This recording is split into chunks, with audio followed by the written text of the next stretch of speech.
Malam ini Kamar Budaya kedatangan lagi seorang sahabat.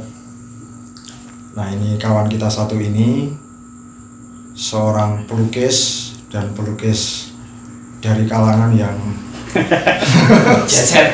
ini di sini dikalikan abstrak, jadi susah sekali untuk mengidentifikasi kayak apa lukisannya, maksudnya apa, dan kalau kita lihat lukisan abstrak pokoknya siap-siap untuk pusing kepala. Abstrak hidupnya gitu. Jadi teman kita ini dari Palembang, dari kota Palembang. Di sini ada juga yang dari Palembang seperti Mas Edo Pop ya. Ya, Mas Edo ada banyak Pop. teman di sini. Ada Mas Kohar Elang yang lebih di atasnya, dan banyak lagi. Kalau kemarin ada juga sahabat dari musik datang ke sini, sohib kita Philus Mursalin itu juga dari Palembang. Ada juga yang dari sastra, kalangan sastra, Bang Samsul Nur Al Sayyidi. Nah, itu dari kalangan sastranya. Nah, gimana nih bro? Kabarnya selamat malam semuanya. Selamat ya. Ini sehat ya? Sehat, alhamdulillah sehat. Alhamdulillah. Alhamdulillah. Harus sehat terus. Ini mau saya interogasi ini. Saya interogasi. Mau tulis BAP langsung? Setiap orang yang masuk ke galeri, Nggak. setiap melihat lukisan abstrak, ini kalau saya cermati biasanya pada tertekan itu. Termasuk pelukis itu. Termasuk lukisnya. Pelukis paling tertekan itu pelukis abstrak. Itu bakat atau kepengen atau Mungkin kerasukan apa itu kutukan, ceritanya? Jadi kalau pelukis itu, kalau dokter itu profesi. Kalau pelukis itu kutukan. Iya. Enggak, tapi biasanya ada paman atau om atau sahabat dari keluarga mungkin mempengaruhi. Bapak itu pedagang. Pedagang ya? Pedagang. Kebetulan kakek juga kita dari generasi pedagang. Hmm. Nah, saya tinggal di daerah namanya daerah Tujulu. Tujulu itu ya di bawah jembatan Ampera itu wilayah Tujulu. Itu dulu kan pasar dan terminal. Nah, saya besar di daerah situ.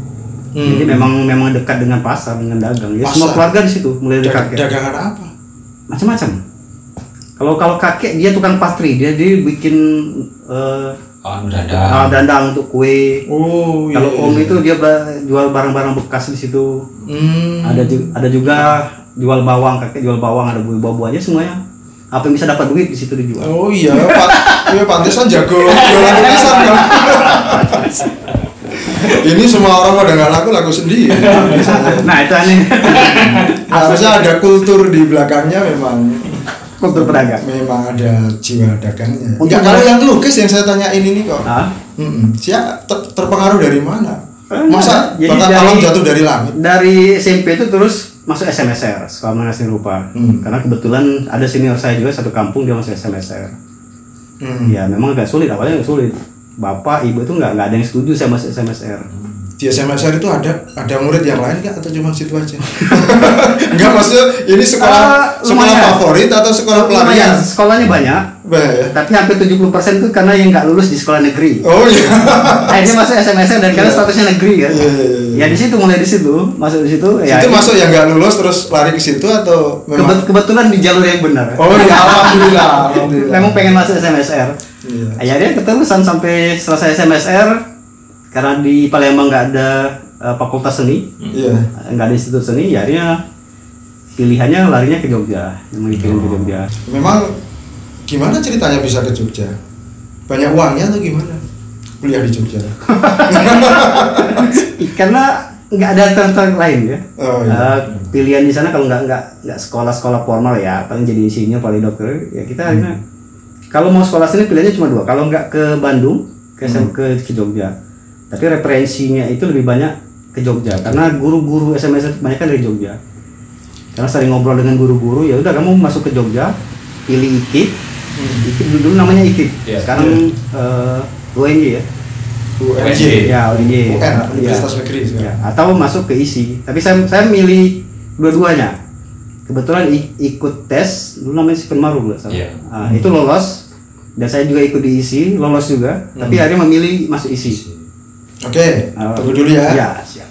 Ini kalau anak muda masih maklum saya. Kalau orang tua itu ada nggak gambaran pelukis mau jadi apa itu, maksud direstui nggak? Itu dia. Masuk SMS itu nanti ada cerita menarik kenapa saya akhirnya dikirim ke Jogja. Nah, Itu di akhirnya setelah saya tamat baru bapak bilang kenapa kamu dikirim ke Jogja. Tapi di awalnya itu memang ada keraguan, seluruh keluarga itu nggak ada yang setuju masuk seni. Mau jadi apa di seni? iya, Mau makan apa maklum di seni? saya nggak ada gambaran Nah, mereka. betul. Iya. Kalau paling banter di sini itu jualannya di pinggir jalan. Daripada nggak kuliah, daripada nggak ada kerjaan di sini, ya kamu kuliah aja. Ya monggo silakan dicoba dulu. Ya akhirnya oke, sampai tamat pun ya orang tua percaya. Oh, alhamdulillah. Alhamdulillah percaya karena selama kuliah di Jogja bagi mereka nggak terlalu membebankan karena ya kita bisa jual lukisan, kita bisa berkarya, kita. Ini ngomong-ngomong kenapa nggak gondrong kapan? Oh dulu gondrong. Oh dulu gondrong. Sudah tobat. Sudah pernah. Enggak, sekarang udah laku. Oke. Sekarang udah laku. Oke, berarti nggak ada problem ya yang orang tua. Problemnya itu di awal, di waktu masuk SMSR. Tapi setelah tamat SMSR dilihatnya serius, memang hobinya di situ, memang kerjanya di situ, akhirnya mereka mengizinkan. Ya, support ya. Iya. Iya. Sampai sekarang. Terus masuk isi. Iya. Bahagia nggak sekolah di isi? Sangat bahagia. Sangat bahagia. Wah ya. Apa yang membahagiakan? Karena di situ lah ketemu habitatnya gitu. Oh gitu. Jadi bisa gondrong, sekolah bisa nggak mandi. Iya. Ya. Oh iya. Bisa iya, pakai iya. celana jepit, pakai baju kaos, Iya. terus nggak ada batasan sekali, sama sekali nggak ada batasan, pakaian bebas. Ya ketemu komunitas yang bagus di situ. Iya. Jadi kita bisa saling belajar di situ, ketemu dosen-dosen yang bagus juga, yang seniman juga. Iya. Sedih itu kalau lebaran, Lebaran ya. cuma lebaran tak. Oh iya. Iya. Karena lebaran orang makan lontong, makan opor ayam, kita di sini makan mie goreng gitu. Oke, terus seberapa ini kalau seneng lah ya, kalau hidup senang gitu ya, bergairah artinya ya, Iya, menyambut betul, hidup betul. bergairah. Mulai kapan merasa masuk bersinggungan dengan dunia yang kreatif di dunia lukisan? Kalau sekolah biasanya kan teori-teori bro, Iya. ya kan? Kalau di isi itu kan hampir 70% itu kita praktikum. Praktikum ya. Jadi 30% teori, dan itu bagi kami teori itu nggak penting. Karena kadang-kadang Wah, ada muncul jiwa senimannya ya. bukan, kita seharian disuruh menggambar. Jadi nggak ada waktu lagi untuk teori. Jadi habis waktunya memang kerja praktek, kerja di luar terus. Jadi mata kuliah teori itu ya sudah terabaikan dengan sendirinya, ya udah ngerasa nggak diperlukan karena waktunya memang tersita di situ. Apa yang digambar di awal-awal itu? Nah, kita belajar tugas akhir, tugas awal. Yang pertama ya yang jelas kita gambar nirmana. Kalau nirmana itu bahasa itu desain elementer. Jadi kita gimana caranya mencampur warna yang benar. Dari warna kuning sampai ke warna yang paling komplementer sampai ke biru. Nah itu kita diajarin di situ. Terus membuat gradasi yang benar, terus menggambar bentuk, menggambar model, semuanya di situ ada. Mulai dari realis juga. Semua material dicoba, dipakai. Itu by teori gitu ya? Semuanya praktek. Enggak, maksudnya ada guidance-nya kan, diajari tadi itu. Diisi beda dengan di kampus. Diisi itu kita cuma menerima tugas. Tugas saja Ya paling ada pengantar nggak sampai 15 menit, dosen ngasih tugas ini bentuknya ini, gambar silakan. Pantesan bahagia hidupnya. Bahagia. Di kampus cuma main bola ini. Oke. Kemudian kapan mulai berpameran? Di semester awal saya sudah pameran, sudah sering ikut pameran, sering ikut kompetisi. Tapi yang mulai terasa bahwa saya seorang seniman itu ya ketika pameran betul-betul di galeri. Dengan sistem kurasi yang benar, ada kurator di situ. Mulai masuk pasar dan aja terjual itu sekitar di tahun 99 ya? 99 2000 itu mulai. Itu pertama terjual? Sebenarnya sudah sering terjual, tapi di kelas-kelas bursa. Dulu ada bursa namanya, bursa seni. Jadi memang penjualan karya dengan range harga tertentu di bawah harga rata-rata. Kenapa yang kamu ceritakan yang itu, yang di galeri apa, komersial? Oh iya. Dulu pertama kali pameran yang terjual itu di Diri Galeri. Sekarang sudah tutup, udah lama. Sekitar tahun 98 kalau nggak salah, berdiri 98. 2003 atau 2004 mereka sudah bubar tutup. Nah di situ kita mulai memahami bahwa proses pameran itu seperti ini loh, ada sistem kurasinya, ada sistem terus karya-karya juga yang dipamerkan tidak tiba-tiba datang dan dipamerkan, dikurasi juga, ada konsepnya di situ. Bukan duitnya karena laku. Itu belum tahu. Enggak, waktu itu laku. Betul, terjual. Laku terjual. Itu pertama kali di galeri dan terjual dengan harga yang berapa sih? Zaman dulu kalau tidak salah itu sekitar 3 juta. 3 juta. Berapa ya, Bro? Sekarang berapa? Kali 10. Bukan 3 miliar ya. 30 juta. 30 jutaan. Udah pernah pegang 30 juta enggak waktu itu? Dulu belum pernah, megang uang aja tuh aneh. Iya. Kiriman paling besar 150.000 sampai 200.000. Itu kiriman paling besar. Itu kalau ada uang. Dikirim. Dan di setiap minggu itu dikirim 50.000 sama bapak. Jadi tiba-tiba dapat uang hampir 6 juta atau 7 juta karena ada beberapa lukisan terjual. Ya itu gemetaran megang uang 7 juta itu kayak apa tuh rasanya. Wah, jadi kayak orang paling kaya sedunia. Oh iya, saya tahu sebenarnya itu yang bikin lo terkesan ini kayaknya ini ya. Soal kurasi dan lain-lain kayaknya enggak lah kalau itu. Oke. Terus itu sudah abstrak atau waktu itu karyanya sudah abstrak? Sudah abstrak. Abstrak. Setelah semester 7, semester 8 mulai itu sebenarnya semester 6. Jadi lukis 4 itu kita sudah bebas memilih. Nah, di lukis awal itu saya dulu belum abstrak. Jadi masih ada figur di situ, ada tulisan di situ. Jadi memang ada beberapa tema itu yang memang tidak bisa digambarkan secara utuh. Nah, untuk menjembati ide tadi ada bagian-bagian yang dilukis. Jadi seperti komik, kita bercerita seperti komik. Cuma bentuknya tidak selinier komik, dia bercerita terus ada gambar yang memang betul. Ini lebih abstraksi. Tapi di situ ada tulisan-tulisan. Nah, tiba-tiba memutuskan bahwa kenapa sih saya harus menggambar lagi? Kalau di tulisannya sudah cukup. Kenapa saya nggak bisa mengeksplorasi tulisan aja sebagai elemen lukisan? Jadi tulisan aja. Ya akhirnya di situ mulai menulis di atas kanvas. Terus maksudmu apa itu? Nulis urak-urak di kanvas dipenuhi tulisan gitu? Itu karena bosan menggambar. Jadi dari SMS 4 tahun masuk isi itu udah hampir itu di tahun kelima udah 9 tahun. Ini nih bahasa sarjana ini. Dia nggak mau menerangkan filosofisnya itu ya. Saking jujurnya. Terus akhirnya itu memutuskan sudah suntuk dengan warna, sudah suntuk dengan bentuk. Ya ini kembali ke yang esensial. Apa sih sebenarnya pengen disampaikan di lukisan? Nah kalau memang tulisan itu sudah bisa menyampaikan sesuatu, kenapa tulisan itu tidak jadikan elemen lukisan sekalian? Jadi kenapa kita harus membentuk lagi? Kalau dengan ore-orean itu orang bisa tahu dan orang bisa membaca. Tinggal diatur aja komposisinya. Oh ini harus dipadatkan, ini harus dijarangkan. Nah itu yang menariknya di situ. Memangnya apa yang disampaikan di urak-urakan itu? Dulu kan biar kelihatan sok hebat, sok pintar kita. Oh itu. Jujur banget lah. Kan harus membaca buku biar kelihatan hebat. Walaupun kadang-kadang yang dibaca cuma sehalaman. Itu pun yang ditulis cuma dikit. Nah, ya macam-macam buku, bisa dari buku sastra. Nah, dia kebanyakan dulu buku-buku eksistensialisme. Dari eksistensialisme itu kan ada banyak bagian-bagian memang yang nggak bisa digambarkan. Ya, yang memusingkan kepala. Ya, kita harus membaca buku, terus membuat tema besar, terus mengkerucutkan menjadi ide lukisan. Disuruh menggambar lagi. Iya. Kadang-kadang membaca itu udah 3 hari 4 hari itu aja belum paham. Disuruh menggambar lagi. Ya sudah tulisan aja. Terus apalagi pameran yang mengesan? Banyak sih, banyak pameran berkesan. Yang mengesan, jangan yang banyak. Yang satu dipilih yang satu. Itu yang paling berkesan. Pameran pertama dan terjual. Adanya. Pameran berikut itu ya. Enggak, itu kan masih di Jogja, Bro. Itu kan pameran di luar negeri. Betul. Di Singapura. Ya. Di mana? Yunani. Ya, muter-muter pokoknya. Ya, muter-muter.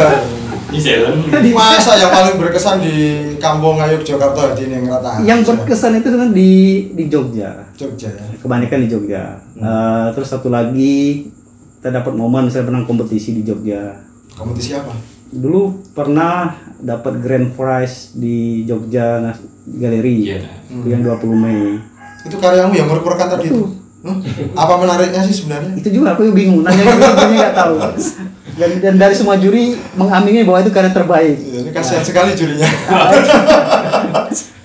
Karena waktu itu di tahun 2008 itu masih booming realis. Nah, mungkin ya karena ini mungkin salah satu lukisan yang tidak realis. Jadi kayaknya harus dimenangkan. Kayaknya nasib memang selalu beruntung. Iya, mungkin beda dari yang lain. Ya, ini jujur nih. Ya. Apakah itu memang secara sadar sebuah strategi untuk muncul atau bagaimana? Kalau berkesenian enggak terlalu banyak strategi, mungkin kerja tiap hari, bikin karya yang terbaik apapun bentuknya.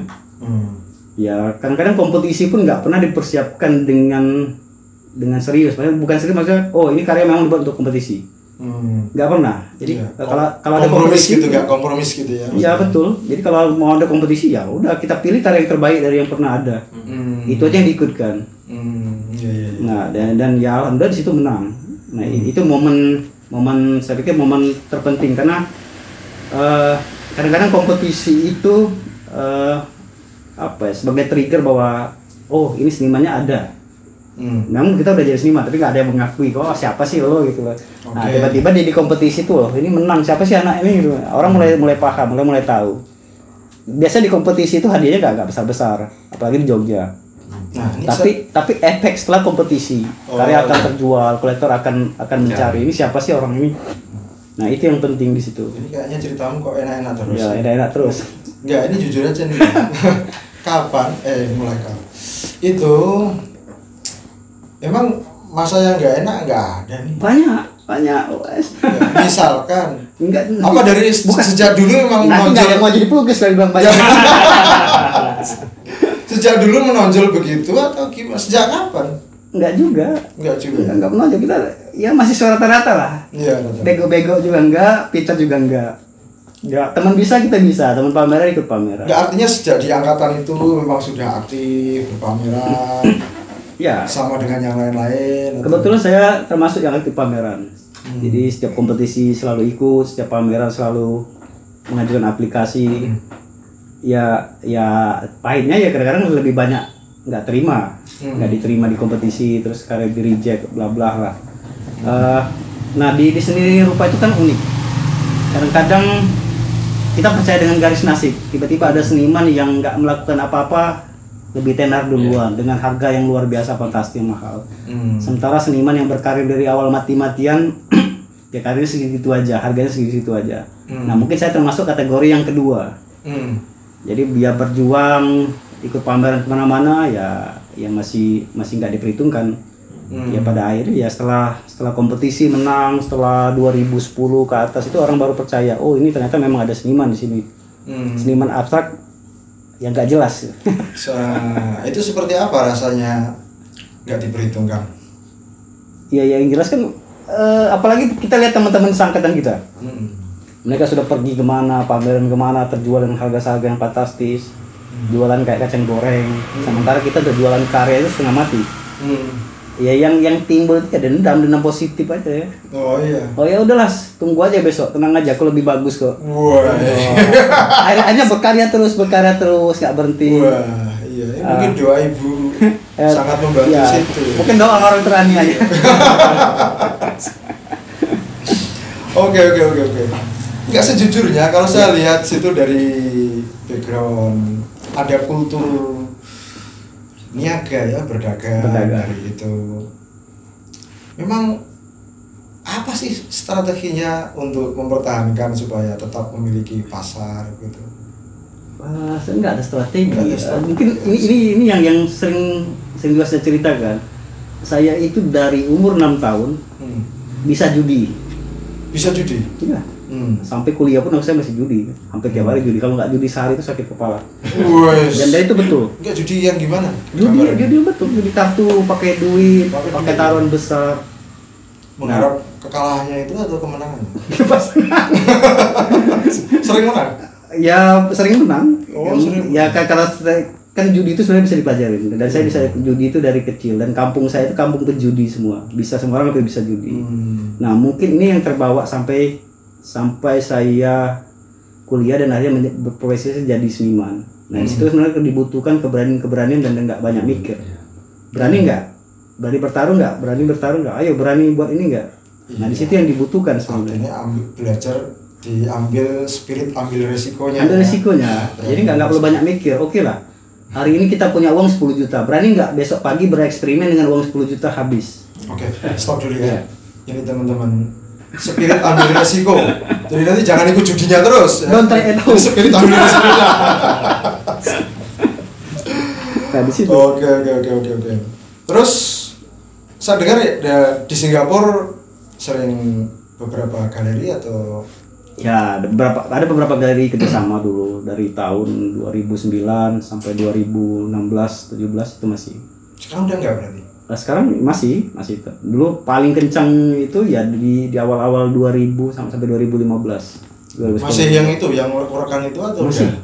Masih. Tapi dicampur juga karena kalau urak-urakan tok monoton. Iya. Dibikin agar-agar yang bisa manis-manis dikit gitu. Iya. Yang enak ditempelin di ini. Masa jualan pensil mahal kata? Enggak, bro. Gini. Iya. Masa enggak ada sih yang menjembatani? Apa sih yang mau kamu tampilkan itu loh di abstrak ini? Dunia macam apa sebenarnya? Enggak tahu juga, saya pun terjebak di abstrak. Jadi ceritanya dari SMS itu kita belajar yang benar, yang baik dan yang betul, mulai dari nyampur warna. Tiba-tiba ada titik jenuh. Terus aku ngapain sih tiap bertahun-tahun sampai 10 tahun gambar seperti ini, terkekang seperti ini. Udahlah, aku pengen yang bebas-bebas. Selepas kuliah itu memutuskan bahwa melukis itu sebenarnya harus dinikmatin, apapun bentuknya. Jadi kadang-kadang kita juga harus mengabaikan, ya sudahlah, bikin apa aja lah, nggak perlu tema yang berat-berat, nggak perlu tema-tema yang menjelimet. Bikin aja apa yang kamu mau hari ini, yang penting dikerjakan dengan serius. Nah, selepas kuliah itu memutuskan bahwa apapun yang saya buat, saya akan membuat dulu. Jadi jangan pernah berpikir aku membuat apa hari ini. Yang penting bikin aja dulu, lakukan dulu. Setelah selesai itu rekonstruksi. Nah, metode ini yang dibalik, yang akhirnya sampai sekarang yang paling cocok dengan metode itu sebenarnya di lukisan abstrak. Karena di abstrak itu kadang-kadang kita bisa berangkat dari kosong, dari nol. Kita nggak tahu bikin apa-apa. Yang penting hari ini mau nyiram cat kek, mau bikin titik di kanvas, apapun yang penting dilakukan aja dengan serius. Nah, apapun hasilnya akhirnya nanti kan direkonstruksi. Nah, itu yang menjadi apa ya? Saya pikir menjadi titik balik bahwa ini yang membuat saya enjoy berkarya. Berbeda dengan kalau di metode sekolahan, ya kita harus membuat sketsa dulu, membuat tema besar dulu, terus dikerucutkan lagi, bahkan ada yang sampai research segala macam bla bla. Nah, ketika lukisan itu tidak sesuai dengan apa yang diharapkan, tidak sesuai dengan sketsa, itu ada rasa gagal. Nah, itu yang sering dulu kurasakan, yang saya rasakan, ya metodenya dibalik aja sampai sekarang. Nah, sampai sekarang berarti udah jiwanya udah memang merasa di situ ya, di abstrak ya. Kadang-kadang. Ya, tapi saya ingin nyampein ya kepada kawan-kawan. Ternyata etos kerjanya yang menjadi spirit di dalam berkarya. Saya khawatirnya kalau nanti teman-teman terus, wah lukis gampang, cuman orek-orekan aja bisa, terus cek, wah ya repot sekali namanya. Ada etos kerja di belakang dan ini memulai dari kecil itu drawing, realis apa itu kan tetap melampaui itu tuh. Basic itu perlu. Jadi nggak bisa lah kita bikin like ngejazz tapi nggak hafal akord kan, itu kan lucu. Ya asal gebuk aja, asal petik aja, kita nggak tahu irama. Tapi berbeda dengan orang yang punya basic yang bagus. Kita percaya di situ. Kalau kamu punya basic bagus, kemanapun kamu mau lari itu akan bagus. Berbeda dengan orang yang nggak pernah tahu apa-apa tiba-tiba ngabstrak, itu akan terasa. Tapi mungkin bagi orang awam, ya itu opus nggak ada beda nih lukisan A sama lukisan B. Yang satu lukisan otodidak, yang satu lagi puluhan tahun kuliah. Tapi bagi kolektor yang profesional yang udah puluhan tahun lihat karya, itu pasti tahu getaran-getaran yang memang nggak bisa didapat dengan setahun 2 tahun. Nah, persoalan di abstrak itu sebenarnya bukan lagi persoalan visual. Visual itu kan bisa macam-macam lah, bisa direkayasa. Mau bagus bisa dengan teknis apapun bisa. Nah, yang kesulitan bagi kami pelukis abstrak itu kadang-kadang menentukan keberanian untuk menentukan, oh ini selesai. Itu yang berat. Mungkin dengan satu goresan kalau memang itu sudah selesai, ya selesai. Memang harus sadar bahwa ini harus selesai karena ini udah bagus. Nah, pelukis otodidak itu biasanya nggak tahu kapan harus berhenti. Warnanya ditumpuk terus aja, kanvasnya penuh. Padahal satu goresan kalau sudah cukup. Emang rata-rata berapa lama prosesnya untuk satu lukisan? Ada hitungan jam. Ada hitungan jam. Ada hitungan bulan. Sejam? Bahkan kurang ya? Iya. Kalau memang sudah tiba-tiba kita menggores, ini udah bagus, kenapa harus ditambah? Selesai.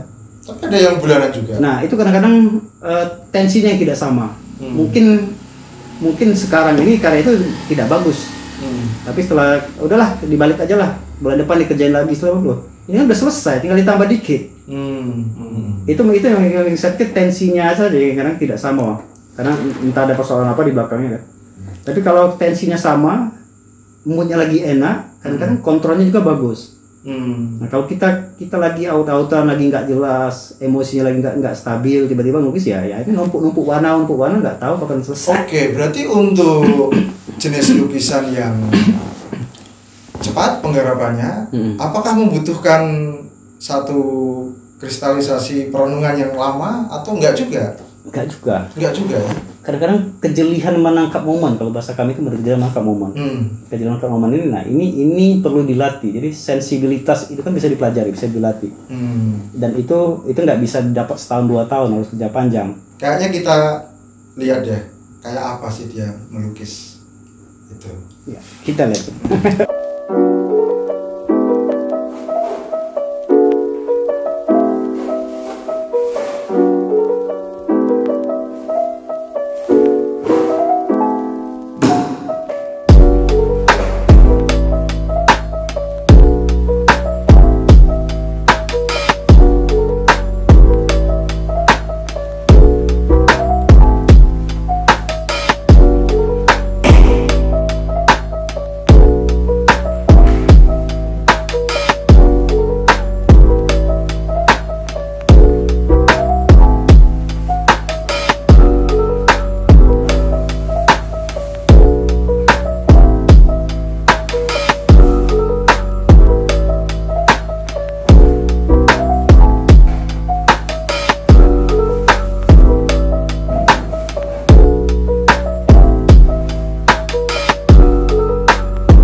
Oke, itu tadi ya. Jadi melukis kayak gitu tuh. Jadi kayak orang anak kecil main-main. Main-main yang mahal. Main-main yang mahal. Jadi kalau mau tahu itu hasil main-mainnya itu kemana saja nasibnya, akhirnya lagi kita lihat. Kemana aja bro? Lukisanmu itu bernasib?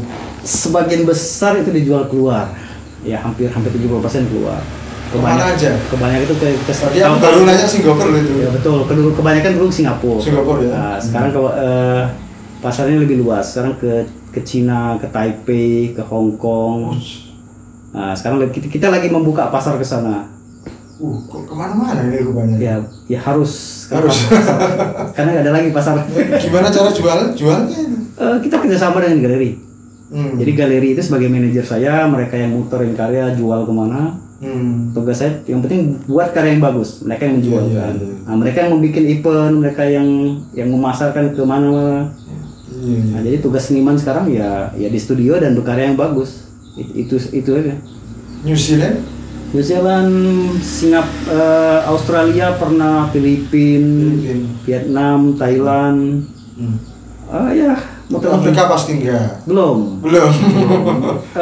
Targetnya ada nggak pasar ke sana? Kita bertahap. Jadi memang pasar terbesar ini dulu memang Singapura pasar terbesar. Setelah 2010 pasar Singapura itu collab, orang lari banyak ke Cina. Cina dan Hong Kong. Dan sekarang pasar terbesar itu masih tetap di Hong Kong. Hong Kong dan Cina. Nah, kita coba untuk masuk ke pasar itu sementara waktu. Karena kalau untuk melompat misalnya masuk ke New York, London, ya memang harus ada tahapan-tahapan. Pertama kita harus berkarir di Asia dulu baru bisa masuk ke sana. Jadi memang ini yang kita kejar. Memang oke lah, kita berkarya sangat intuitif. Tapi kalau berhubungan dengan pasar dan market kita nggak bisa intuitif. Memang harus ada kerja terukur. Kerja terukur ya. Nah kebetulan karena di bawah manajemen galeri, ya sudahlah itu tugas mereka. Tugas saya berkarya. Udah. Itu memang banyak teman-temannya yang abstrak atau gimana itu pasar ini? Semua jenis lukisan itu ada pasar. Peluangnya besar. Apapun jenis karyanya, bahkan sampai yang nggak masuk akal pun ada pasarnya. Karya-karya yang konseptual pun ada pasarnya. Wah, situ optimis sekali ya. Memang itu terjadi. Memang ada pasar ya. Dan dengan harga yang fantastis. Kadang-kadang nggak masuk akal kan. Orang bisa jualan batu di kali terus ditumpuk-tumpuk disusun dengan harga puluhan miliar. Ya nggak saya habis pikir bro. Nah itu juga saya nggak bisa mikir. Kok banyak dari kawan-kawan yang kurang menangkap itu ya, peluang itu. Gini, sebagian besar itu seniman terlalu disibukkan dengan urusan teknis menggambar, teknis produksi. Tapi kadang-kadang ada juga yang lupa dengan pasca produksi. Nah di pasca produksi ini kita nggak bisa diam di rumah, memang aktif, harus aktif keluar, harus banyak nonton pameran, menawarkan diri, membawa portofolio pergi kemana. Ini loh kita tawarkan, kita ngobrol, dan itu masih sampai detik ini pun masih saya lakukan. Kemanapun saya pergi selalu membawa data, membawa flash disk lengkap. Jadi ketika kita ngobrol, kita cocok. Artinya itu kan dengan sadar.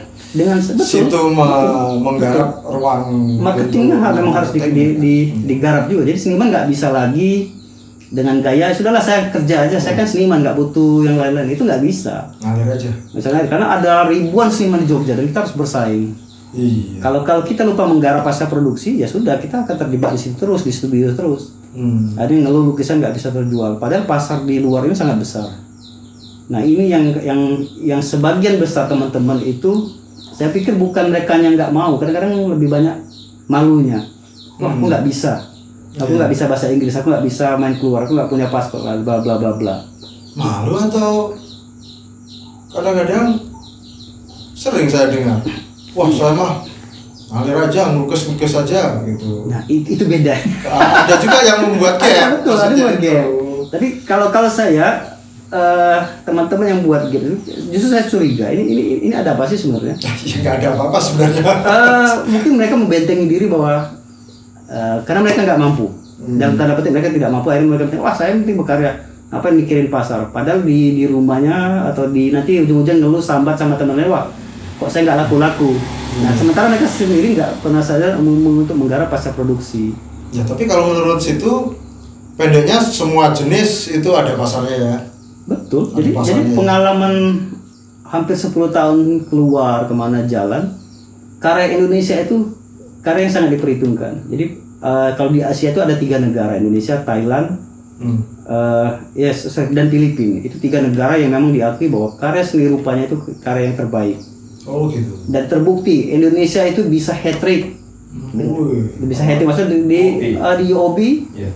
Mungkin dalam berapa tahun terakhir cuma sekali 2 kali Indonesia nggak menang, sisanya Indonesia selalu menang. Di kompetisi apapun Indonesia selalu menang. Jadi mereka mengakui bahwa seniman-seniman Indonesia adalah seniman-seniman hebat. Tapi kenapa seniman Indonesia tidak bisa menguasai pasar? Ya pertama ya seniman sendiri yang tidak mau membangun jaringan pasar. Kedua memang kita tidak ditopang oleh galeri yang sangat yang sangat mumpuni, yang sangat yang memang serius untuk menggarap seniman A, B, C itu untuk dilarikan keluar, dibawa keluar. Nah itu persoalannya. Saya nggak tahu persoalan di dalamnya seperti apa, entah pola kerjasama yang tidak cocok atau ya banyak faktor sebenarnya. Kalau yang lain ya, ada nggak pelukis yang menjadi idola gitu? Oh, idola saya banyak. Banyak ya? Banyak. Maksudnya ada fanatik, wah saya kagum ini gitu kan? Kalau untuk persoalan tenis, ya Pandi itu salah satu, Hidayat itu senior saya. Karena mereka ya yang bisa ditarik dari mereka itu pengalaman dan kinerja mereka. Itu nggak bisa dibohongi. Hidayat sebelum dia meninggal dia meninggalkan ribuan lukisan. Apandi mungkin yang dipublish cuma 100-200, tapi di belakang Apandi itu ada ribuan karya yang dikoleksi yang nggak pernah dipoto, yang nggak pernah dipublikasikan. Nah, dulu kita beruntung. Jadi di kampus itu diajarkan untuk kerja aja lah, nggak usah mikir dulu. Bayangkan satu semester kita harus ngumpulin 500 sketsa. Itu satu mata kuliah. Belum nanti nirmana itu bahasa 40 sampai 30 sampai 40. Belum gambar bentuk. Jadi memang nggak ada waktu untuk istirahat. Nah, ini yang kita beruntung bahwa untuk menjadi seniman itu nggak bisa cuma dengan berpikir toh. Memang harus ada kerja nyata. Kamu jadi seniman lihat karyanya, bukan omonganmu, bukan konsep masalah bla segala macam. Kalau karyamu bagus, kamu pameran nggak perlu datang, kadang-kadang orang ya sudahlah. Nanti karya bagus sudah selesai. Nah, itu kita diuntungkan di situ. Ini saya dengar juga nih. Aktif juga galerinya Nala Rupa. Apa yang bisa diceritakan? Itu Nala Rupa itu proyek bukan proyek sampingan sebenarnya. Dari awal memang aku punya cita-cita. Saya punya cita-cita suatu saat setiap seniman itu harus punya ruang representatif minimal untuk karyanya dulu. Bukan untuk publik, bukan untuk orang lain. Jadi memang cita-citanya kalau suatu saat saya punya duit, saya akan bikin ruangan untuk memajang karya-karya saya. Karena nggak mungkin kalau saya jualan karya 50 juta sampai 100 juta tiba-tiba karya taruh di lantai atau dekat WC aja kan. Ya taruh di garasi. Siapa yang mau percaya? Nah ini juga bagian dari strategi dan marketing sebenarnya. Dan kita harus sadar sebagai seniman bahwa pasca produksi itu dan penyajian itu sangat penting. Itu yang penting. Selain karyanya bagus. Nah, ya pelan-pelan dibangun. Memang memaksa diri untuk membangun bahwa saya harus punya. Dan akhirnya ya sampai 2014 itu ya bangun itu selesai ya. Awal-awal memang untuk saya sendiri, untuk masang-masang karya sendiri, tapi lama-kelamaan ada beberapa teman sayang loh, ini ruangan bagus, kenapa nggak dipakai dipakai teman-teman untuk pameran. Akhirnya dibuka lah di situ. Oke, kita pameran tiap bulan, bikin acara pameran. Bayar berapa nih ceritanya kalau pameran di situ? Itu dia bedanya galeri komersial dan ruang seni itu hampir 90% uang itu dari kantong pribadi. Malah situ yang bayar. Kita yang mensponsori ya. Kalaupun nggak mensponsori ya minimal. Ya saya pikir 50% hampir saya mensponsori. Kita membantu di sana untuk pembukaan. Oke, lagi apa yang bisa bantu? Terus seniman bisa bantu apa? Kita berkolaborasi di situ.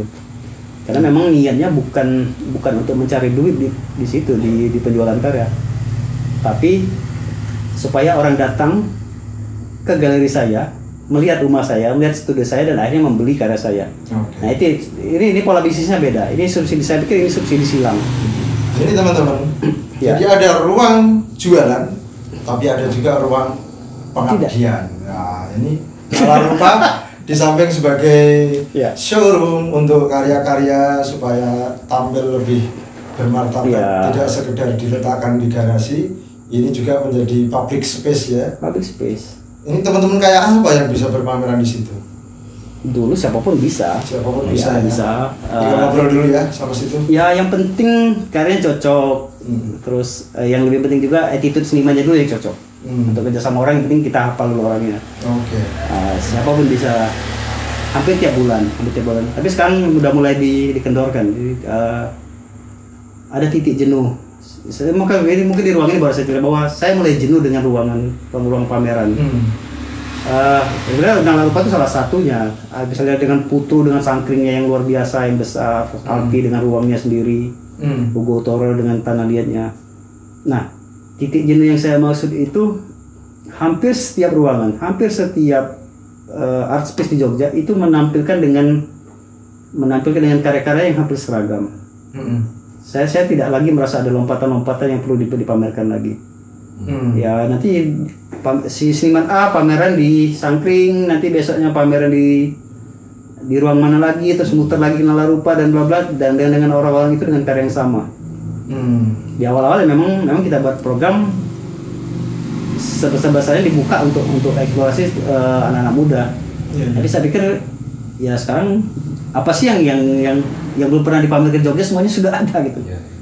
Jadi sudah tidak ada yang memukau lagi di Jogja. Saya putuskan ya sudahlah, kita tidak lagi mengejar jumlah pameran.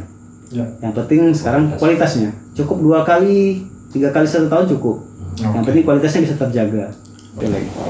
Bro, ini kameranya diarahkan bro. Ini biar tanya bro. Diarahkan bro. Ini salah Jago Tarung Yogyakarta, siapkan bertarung. Ini dikasih. Ini orang manajemen. Iya.